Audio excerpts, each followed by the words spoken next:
Welcome to the Event Playground, the world's first event virtualization software. Experience your show months before you arrive on site. All right, welcome to Google Cloud Next 2024. I'm going to go ahead and mute this. This is a great example of one of the three use cases we're going to go through for the Event Playground. And these use cases are a large-scale keynote. Google Cloud Next is a perfect example of that. We're also going to go through what we call our nonlinear or exhibit version of the Event Playground, where there's multiple screens, not always in a linear fashion. And then the third and final use case has to do with live broadcast. But that's actually applicable to events as well, because most events have some sort of broadcast element at this point. It's very, very quick to get your scenic into the Event Playground. It generally takes about 24 hours. We accept any type of 3D file. The most common ones we get are from Vectorworks, or often we get Rhino files, FBX files. If you have a 3D file for your scenic, I'm confident we can bring it into the Event Playground very, very quickly. From there, you're going to get a password protected link, and that will allow you to use all of these tools. All right, so back to Google Cloud Next. You'll see we have a countdown here. This is the first piece of content on the show, and if we click Next, we'll go directly into the opening video. Core to the Event Playground is this ability to watch your show beat by beat, a cue-to-cue walkthrough. When you're watching it, you can snap screenshots of what you see. You can pause it. You can leave comments on the content, and these comments attach to each piece of content. Well, how do we add the media? This right here is your list of media. It's the same as your run of show. In this case, we don't have an entire run of show, but theoretically, you can have an infinite amount of cues. We've had in excess of 200 cues per show without any lag whatsoever. If you want to add media, you click down here on the Add Media button, and that's going to bring up your Add Media window. Potentially the coolest part of the Event Playground is the fact that whereas previous digital twin systems required renders where you'd send it off to a 3D team and it would come back 2 days later, 3 days later, and with your content rendered in situ, with the Event Playground, this happens in real time. You need either Dropbox, Google Drive, or a Box link. We also even work with YouTube. It can be static files if you're in the storyboarding phase, or it's just a static sign that you're putting up there. Or it can be motion files, video files, MP4, .move. These all work within the Event Playground and allow for you to instantly preview because it is not rendering the assets. When things are playing back on screens within the Event Playground, that's a stream from the online service providing the asset. It is instantaneous. This number right here signifies that there's a comment on that asset. If we click into it, it will instantaneously load. If you need to update an asset, simply press edit, and you're gonna change your link to the streaming service. This is a bit of a preview.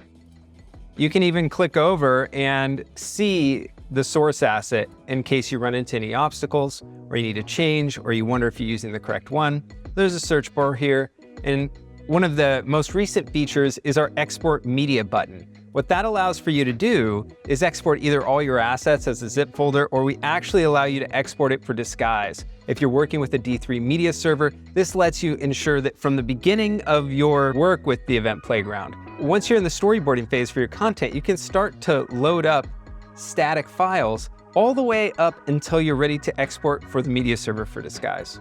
Now, we've discussed the media playback features, we've discussed adding comments. Let's talk a bit more about photo and video. Often, we don't necessarily want to just be able to show what we're looking at within the Event Playground itself. So there's actually a video record function and a photo function that allows you to get the assets out of the Event Playground and into other systems. Maybe you're giving a presentation within Google Slides or PowerPoint. And next up, you'll see these are our various cameras. The defaults we have are POV, where you walk around, you can see anything from any seat in the house. And the second default is we have a drone camera, so you can fly around anywhere you want to go. You can go up and down, whoop, fly around and look from any seat in the house, see what the content looks like, feel the experience before you're even there. But if your plot, your Vectorworks plot has other camera angles, we can add those as well. Here you'll see there's a handful of different angles. And the last thing I'll show you about the cameras before jumping over to a maybe even cooler aspect of the different camera angles is you can change the lens lengths. So let's go super wide. Yeah, nobody's gonna really want that. But this is physically accurate. So your broadcast team can take a look at what it will really look like from every single camera angle. On the topic of camera angles, we have a multicam feature I want to talk about. I'm going to jump on over to a different instance of the event playground. This one is for the American Music Awards. We worked with the American Music Awards, probably mute that so we don't get flagged, on some performances from Gladys Knight and Shaka Khan for their 50th anniversary. And we had a lot of compliments related to how the background animations we did looked in the venue. But once they went to broadcast, they're like, listen, sometimes behind Gladys Knight, it was just orange. It didn't look quite as cool in the broadcast as it did in person. This led to some conversations with Dick Clark Productions that culminated in the creation of our multicam view. What our multicam view does, as you can see here, is it shows you accurately your camera plot, the camera lens length, the angle you chose, and it allows you to play back your content from all of these angles simultaneously. And as you click through to different cues, you're able to view it from all of the camera angles at once. So your broadcast team knows exactly what to expect. You click on it, you go into it, and here, if we press backwards or forwards, you'll see we can update the lens length. Let's say we want this to be more of a close-up. Now when we go back into our multi-camera view, that will be reflected.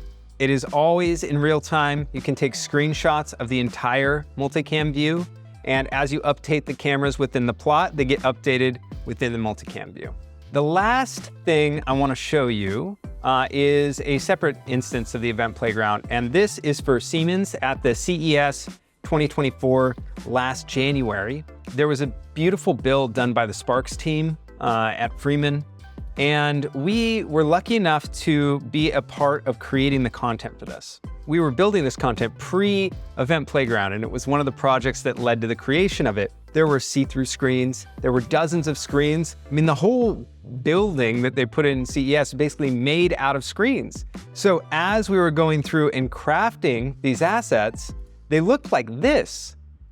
This is me loading a source file. This is what we were building. I remember looking at this being like, I have no idea what that's gonna look like once it's projected onto a see-through wall. Now, luckily, it turned out great, but we're really grateful now to be able to build from the reality of the event, to see what it will actually look like once it's placed on these see-through LEDs. There are so many different screens in this space, and our nonlinear experience of the event playground allows you to update the media on a per screen basis.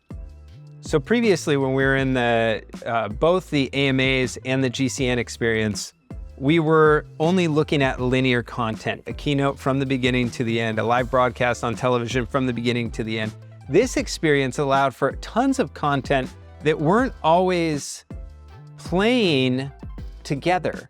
So it's necessary to build out a system for pre-visualizing every single screen individually. Maybe you want to audition different looks for each screen, see how they play together. And one of the coolest features in this, we have spatial audio built into this. So as you get closer, we designed this shape to different elements, you'll hear the audio of those elements that you're closest to. In India, we found a movement that was created. Thank you for watching this. Again, I'm Ryan Sheffer from Mile 80, and we're really grateful to get to bring you certainty with the event playground. Certainty is something we pride ourselves on as a creative studio, and it really broke our heart to not be able to always deliver that or guarantee that in the event space. With the event playground, the certainty is back. Please do sign up and book a demo at eventplayground.com. Thank you so much.